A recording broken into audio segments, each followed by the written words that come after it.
చిన్న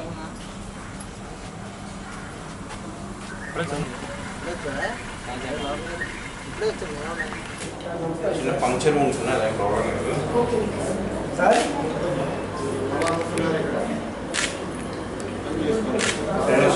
ఒక 2 minutes wait చేయమని అంబులెన్స్ షిఫ్ట్ చేస్తున్నారు. ఆక్సిజన్ పెడుతున్నారు. ఒక 2 minutes.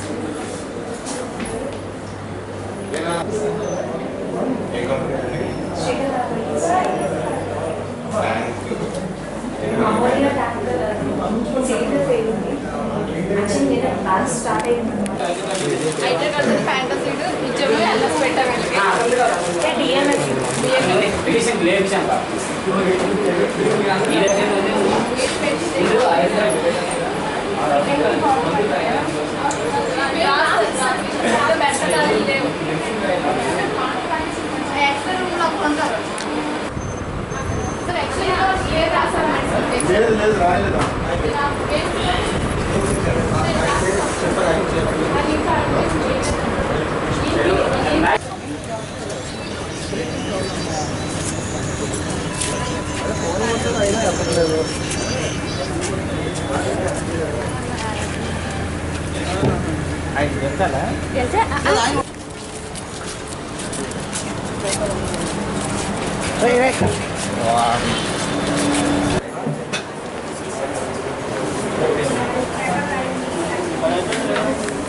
ల్యాబ్స్లో యాక్సిడెంట్ జరగడం జరిగింది.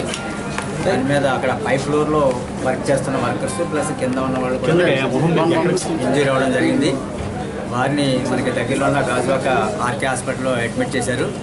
వారికి ఇమ్మీడియట్గా ఏ విధంగా ఉంది వారి కండిషన్, వారికి ట్రీట్మెంట్ ఒకవేళ ఇంకా హైయర్ హాస్పిటల్లో కావాలనుకుంటే ఇమ్మీడియట్గా వైజాగ్లో షిఫ్ట్ చేయడం కోసం జిల్లా కలెక్టర్ గారి ఆదేశాల మేరకు ఇమ్మీడియట్గా ఇక్కడ రావడం జరిగింది, షిఫ్ట్ చేయడం జరిగింది. దాదాపు 23 మెంబర్స్ మనకి ఇంజూరీ అయినట్టు తెలుస్తుంది. అందులో ఒక పర్సన్ ఆల్రెడీ చనిపోయి ఉన్న కేసుని ఇక్కడికి హాస్పిటల్కి తీసుకురావడం జరిగింది. అందివే మార్గ మధ్యలో ఆయన చనిపోయినట్టు చెప్తున్నారు. ఒక కేసు కొంచెం సివియర్గా ఉండడంతో మన 7 Hillsకి షిఫ్ట్ చేయడం జరిగింది. అక్కడ కూడా అడ్మినిస్ట్రేషన్తో మాట్లాడడం జరిగింది. వారికి కూడా మంచి ట్రీట్మెంట్ ఇచ్చి ఇమ్మీడియట్గా అడ్మిట్ చేసుకోమని చెప్పడం జరిగింది. ఇక్కడ ఉన్న 21 మంది కూడా అవుట్ ఆఫ్ డేంజర్. డాక్టర్ గారు వారి పరిస్థితి ప్రాబ్లం ఏం లేదు, కాకపోతే కొంచెం అబ్జర్వేషన్లో ఉంచాలని చెప్తున్నారు. కొంచెం అక్కడ వాళ్ళ గ్యాస్ లీక్ అవడంతో అమ్మన్యం వాళ్ళ బ్రీతింగ్ ప్రాబ్లం రావడం జరిగింది. వారిని ఇక్కడ ఈరోజు ట్రీట్మెంట్ ఇచ్చి కొంతమంది ఐసీయూలో ఉన్నారు, కొంతమంది 20 మంది కూడా అవుట్ ఆఫ్ డేంజర్ అని చెప్పి డాక్టర్ చెప్తున్నారు. ఒకవేళ అవసరమైతే అబ్జర్వేషన్లో మళ్ళీ ఇంకా హైయర్ లెవెల్కి సిటీలోకి మనం వారికి కూడా ట్రీట్మెంట్ ఇప్పించడం జరుగుతుంది.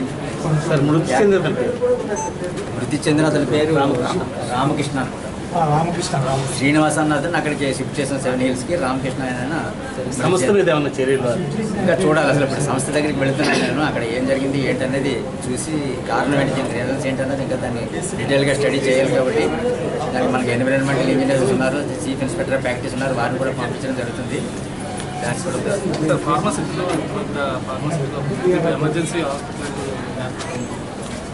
ఇప్పుడే యూనిట్స్ డెవలప్ అవుతున్నాయి. అక్కడ అబ్బాయి వస్తే మనకి రీసెంట్గా ఈఎస్ఐ హాస్పిటల్ కూడా శాంక్షన్ చేశారు సెంట్రల్ మినిస్టర్ గారు. అట్లా ఒకదానికొకటి వస్తుంటే అక్కడ కూడా డెవలప్. సార్ గతంలో కూడా చాలాసార్లు కూడా ఇన్సిడెంట్ జరిగాయి. ఏమైనా సేఫ్టీ ప్రికాషన్ ఏ విధంగా ప్రికాషన్ మెథడ్స్ తీసుకోవాలి. సేఫ్టీ మెథడ్స్ అన్నీ నార్మ్స్ అన్నీ ఉంటాయి. ఆ నార్మ్స్ ప్రకారం వాళ్ళు ఫాలో అవ్వాలి. ఆ నార్మ్స్ ఏదైనా వైలేట్ అయితే తప్పనిసరిగా యాక్షన్ తీసుకుంటారు. దాని కన్సర్న్ డిపార్ట్మెంట్స్ కూడా ఉన్నారు కాబట్టి ఎప్పుడు వాచ్ చేస్తుంటారు. వాళ్ళు చీఫ్ ఇన్స్పెక్టర్ ప్రాక్టీస్ కానీ ఎన్విరాన్మెంట్ ఇంజనీర్ కానీ వాళ్ళు ఎప్పుడు వాచ్ చేస్తుంటారు. ఏదైనా నార్మ్స్ వైలేట్ అయితే తప్పనిసరిగా యాక్షన్ తీసుకుంటారు. ఇప్పుడు ఈ పర్టికులర్ యాక్సిడెంట్కి రీజన్స్ ఏంటన్నది చూడాలి. డీటెయిల్గా చూస్తే తప్పితే అది న్యాచురల్గా వచ్చిందా లేకపోతే వాళ్ళ ఫాల్ట్ వల్ల వచ్చిందా ఏంటన్నది డీటెయిల్ ఇన్వెస్టిగేషన్లో